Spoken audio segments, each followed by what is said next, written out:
everybody, welcome back to our Blessed Performance YouTube channel.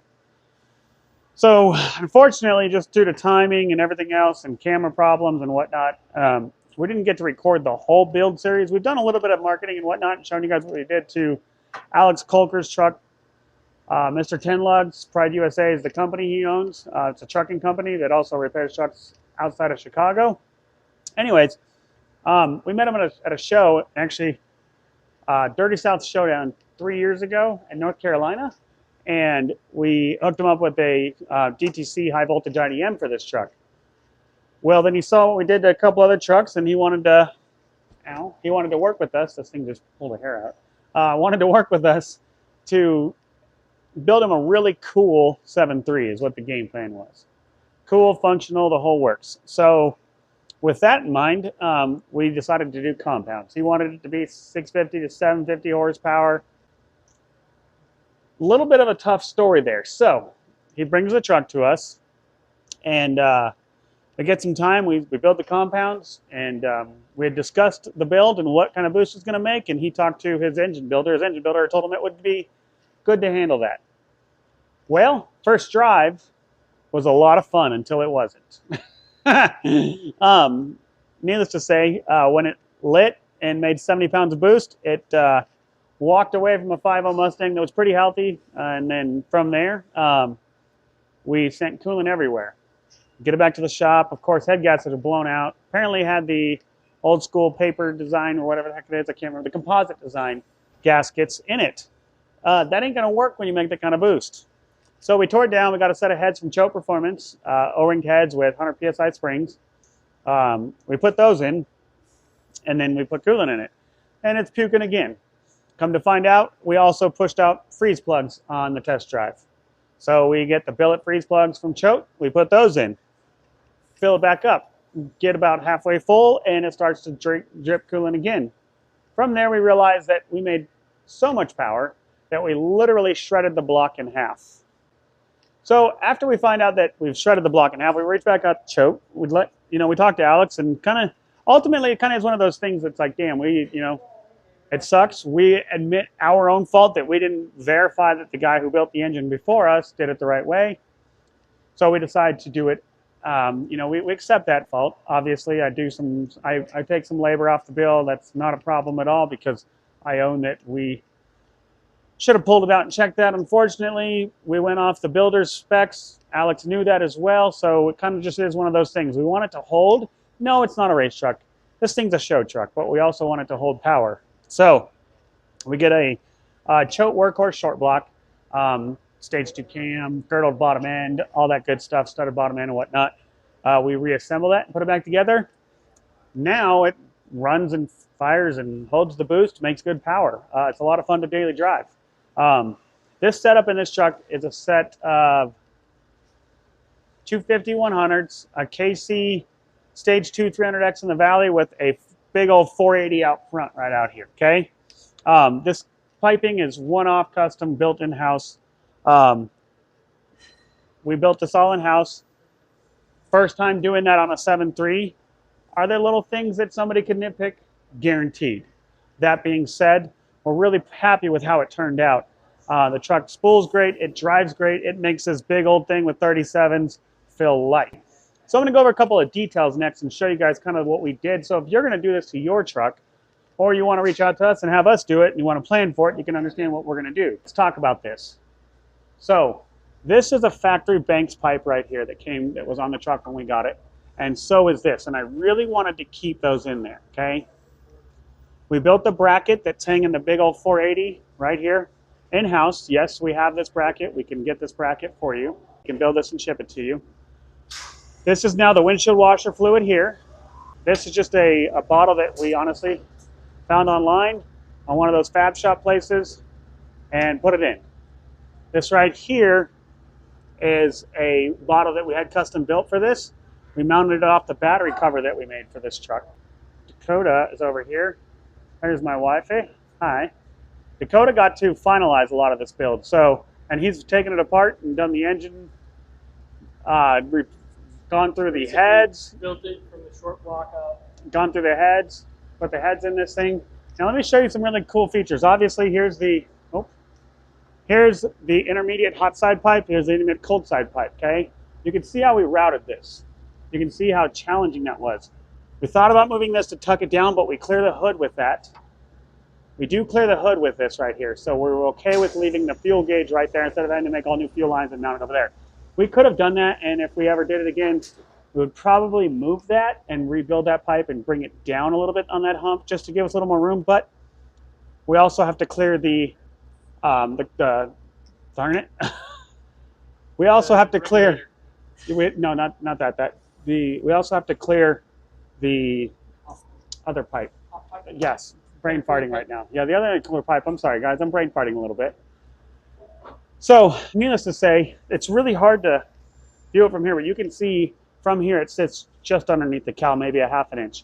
And if you look up the hood, you can see this hood's been closed plenty of times, and there is no signs of touch rubbing, which is perfect. So, just to show you guys how you can do your own build if you wanted to. Honestly, I wish that I had the time to record every single bit of this build, but just life didn't work out like that, I'm not gonna lie. We had to reroute a bunch of wiring and hoses.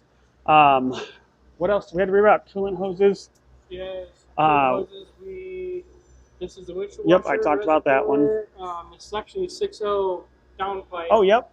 I'll talk about that. So, this downpipe is actually out of an O-Dogs compound kit, okay? And it clears. We had to clearance the pipe just a smidge right there. If you get what clearance means, that means massage it with a mallet. Okay. So, I wanted to come down here and show you guys this. So, I mean, other than that, I mean, that was the only thing we had to clearance at all. From there, where it hooks up to the stock exhaust back here, is 100% stock the whole way back. Okay. So we brought it down through up over the frame rail, and although this does have coil springs, this is a factory OBS frame with a coil spring conversion. So this is a OBS frame here. So that tells you that that'll fit, and that is a 4-inch downpipe all the way there. Now right over here, this is what was probably the biggest challenge. At the time of installing this, okay, we had one big problem. Where do we drain the oil? We didn't want to pull the oil pan because if anybody knows how to work on a 7.3, oil pans suck, okay? So we came up with this. We devised this plan right here. That's a Marco, that pump, that scavenge pump. It's just a sump pump, essentially. So what happens is the turbo will drain into there, and then from there we feed it right back into the top of the valve cover. We took the valve cover and put a fitting right there, right into the, nope, that's for CCV. There's, right there, you guys see that fitting? That is for the turbo to drain. It worked out phenomenal. It works great. The turbo's happy. It's not getting too much oil and it's not getting too little. We can also run the turbo just a little bit offset, clocked a little bit because of the way it's got oil pressure, but now we don't have a problem with draining because that pump is pulling it out of there. So realistically, like I said, backtracking, I wish I would have had time to record the entire build. Unfortunately, we didn't. But I'm really happy with how it turned out. I think he's very happy with how it turned out. Everybody here is. I think we all are. This thing turned out amazing. Team effort. Ian, our in-house primary fabricator, he did a lot of the welding in here. We worked together on the design. This turned out phenomenal, and it supports the weight of a 480 with no problem right here. So it'll support a 496, maybe 5 more pounds. You know, it'll support it just fine. So I mean, you can see pushing down, and the truck has been outside running. Other really cool part about this, it's got full force diesel, 250 100s in it. So we did do obviously new glow plugs, new harnesses. This thing will start up at 0 degrees, not plugged in. That's a beast of a 7.3. That is not common. Okay, so I'm going to walk over now and show you guys the. I want to show you guys the lovely block that came out of this thing because you're going to laugh at this. Other than that, yeah, if you want to hold it. Oh, let's not go this way. We're in the middle of reorganizing swag at the shop. So if you guys look, I mean, this truck is insane. Let's just give them, for those of you who have not seen this truck, this is the truck. Let me show you something really cool here. Alex went to the point. This is a seat cover for his actual seats because he doesn't want to ruin the actual seats. So the seat cover is cheaper to replace than the whole seat, and he can have his custom guy build him a new seat cover. So these are all seat covers. The seats underneath are the exact same color, but he didn't want to ruin them. Everybody tells him to put tint on here. He says, why would he ruin this image? I agree with him on that. Why would you take away from how beautiful it is on the inside by tinting it? And I don't disagree. It's awkward driving in town with this thing because everybody looks at it and they can all see you because there is no tint. Not a lick, but it looks awesome. It also closes absolutely. I mean, look at that. That's not common for a 7.3. It needs a bath. I ain't going to lie to you guys. We did clean under the frame after when we had it on the 4-post over there. We did clean under the frame for Alex because, unfortunately, we got a little bit of coolant. It was really fun. Okay. Come on, Dakota. And Dagan, let's show these guys this. It's a little louder over here because Clayton's running the fiber laser. Yeah, this thing's pretty cool. Alrighty. So here's the old block. And this will go on an engine stand to display some parts in the long run. But I want to show you guys this. Dagan, if you'll come around here. Right down here. We tried to weld it. We tried JB welding. Nothing worked, obviously. We did our best to try to make it work for last year's sow season. Unfortunately, it didn't work, and then it took a little bit to get a block from Choate because we needed to get a custom built one. But you can see right here where it cracked, and also it cracked right here. So it cracked here and here. Now, when I talked to Cass over at Choate Performance, thought it was really interesting. He said he's seen this time and time and time again. Oh yeah, he got a flashlight. That helps a lot. He's personally seen this time and time again. It's because the bottom end's not girdled. Well, we know that on a 7.3, that's a weak spot. Personally, I haven't seen this that often, but I've also never made that kind of boost out of a 7.3. Come to find out, it's a little more common than I realized. But yeah, you can't really see it very well. You can see down in the holes and look how thin it is. Yeah, I mean, the thickness of the block is about that thick in the coolant jackets. So what happens, what Cass explained to me is what happens is right here's where your motor mount's at. So when you torque like that, you actually put so much stress on the block, you just literally rip it like a sheet of paper. That's pretty wild to think about, guys. That's how much power that big old son of a gun is making. Albeit, yeah, it's a 7.3. It's never going to be, 6.7 Cummins, 6.7 Power Stroke, 6.0. But for a 7.3, and I've driven plenty of healthy trucks. I love this thing. It's so much fun to drive. We made a 10,000 pound truck feel like a single cab truck. That's literally what it is, the best way to explain it. Yeah, it gets up, it pushes these big old 37s with these 26s like they're not even there.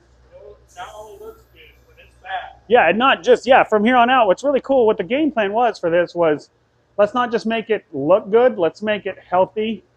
Obviously, he's not going to go drag race this at the strip. That's not what he's trying to do. He wants it to where, and this is his baby. He's had this truck for years. This has been a yearly, probably 10-year-long build, if I want to say. I don't know exactly, but this has been a very long build. And his goal with this truck, obviously, is the looks, but got that done. And we got another one here we're going to do for him, and that one's going to be a burnout truck. But this one is just not just look good, but when he's driving it around, he wants people to see this big honking pipe hanging out down here. So if people know what that is, they know, And be healthy, powerful. Puts it on the dyno for a quick pull just for show. Make a quick 700 horsepower plus. That was the goal, 650 to 750. We haven't got the dyno yet. We should be able to this year.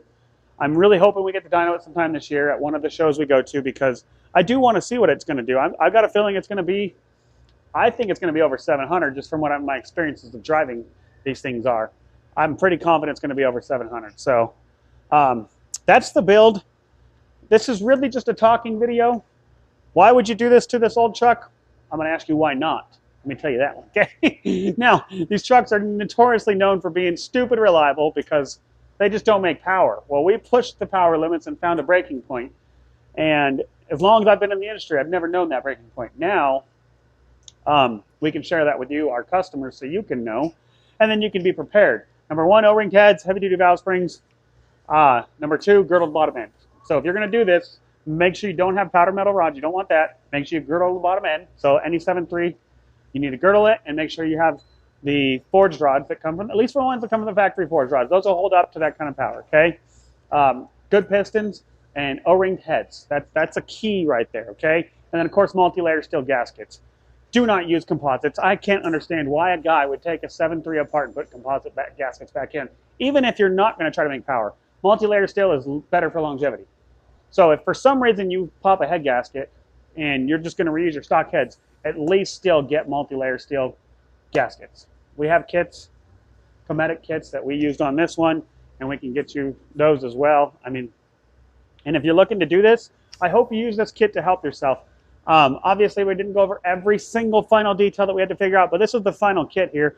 It was tight, yes, but part of this intermediate, hot side intermediate pipe is the actual stock down pipe up to that bend right there, just so you know, okay? So we took and cut it off and then turned it from there. So that's the stock down pipe, okay? So you can take the stock down pipe, turn it, and it gives you enough of an angle to get up here to start coming this way. All these fab pieces, honestly, we just found them online from some of the fab places and whatnot. This piece right here is part of, and same with that piece down there. So this piece and that piece over there are part of a 6.0 kit that we had sitting around. And we realized they were going to work for this build. So we did that, and then we had to custom, you know, we had to cut these things at certain angles all the way through here. If we had a bender, it probably would have looked a little bit prettier, I agree, but it still looks good for what it is. Same thing, you know, that's wrap, so it doesn't show everything, but same thing there, okay? If you want to nitpick it, you sure can, but it's really cool that we were able to reuse the factory location stuff, if you will, that he installed from Banks. His full Banks kit is still installed. So that, on top of the compounds, man, this 7.3 is seeing more air than and denser air than it could ever have imagined seeing. So it can handle the fuel. Not to mention, it's really not that smoky. Like, it truly is not as smoky as you would expect it to be. Yeah, it 100% can be daily driven. I wouldn't drive it in the snow and ice, of course, but this is definitely a truck that can be daily driven because it's that peppy off the line.